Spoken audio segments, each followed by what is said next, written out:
Hi, I'm Chris with Chiro Health and Rehab. Thanks for joining us today. Today we're going to key in on the fourth and final pillar of health, that being resting well. Now, rest encompasses more than just sleep. That's why we're talking about rest. The first part of that are the hours during the day. In fact, we know that it's important that we give both our mind and bodies rest during the day. Whether we be focused on a project at home or work, ideally every hour you take a few minutes to just pause what you're doing, get your mind off of things, let it recover a little bit. A couple times during the day, morning and evening can be great. Take 10 to 20 minutes, get into a quiet space, do some meditation, prayer, some journaling, read something. All of that can help to switch the state of your brain and just give it a break.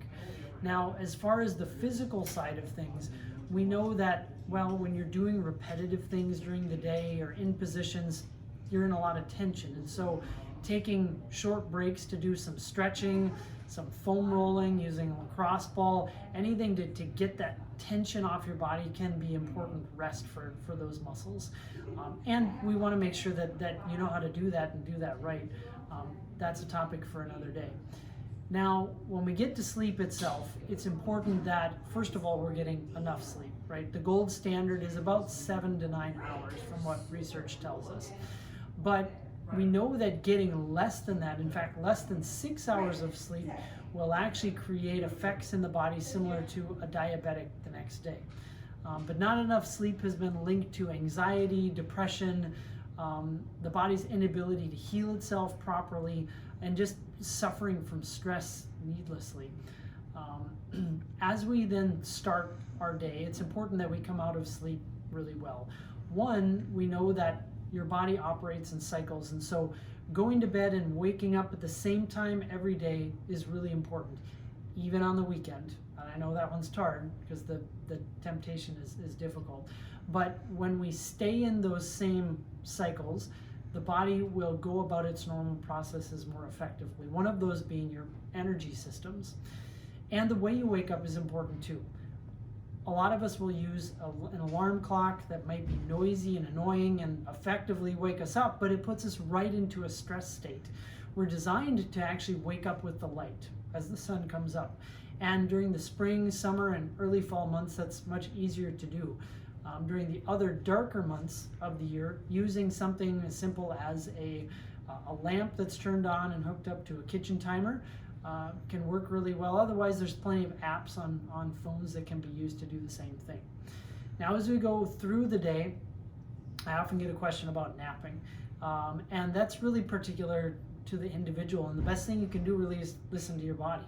We've got a natural lull in the early afternoon, and for a lot of people, they could benefit from a short power nap, 10 to 20 minutes, or some people need a more fully restorative nap, closer to an hour and a half. That really allows the body to go through a full sleep cycle. Anything in between can leave you feeling groggy, and so I'd kind of aim for one or the other. Now, as we approach the evening hours, it's important that we both have and follow a consistent routine. First of all, as we're finishing an evening meal, we want to try and wrap that up at least 2 hours, if not more, before we try and go to bed. If you're eating too much, your stomach's too full, too close to bed, you're still working too hard to digest, and the body won't launch into good restful sleep the way that it needs to.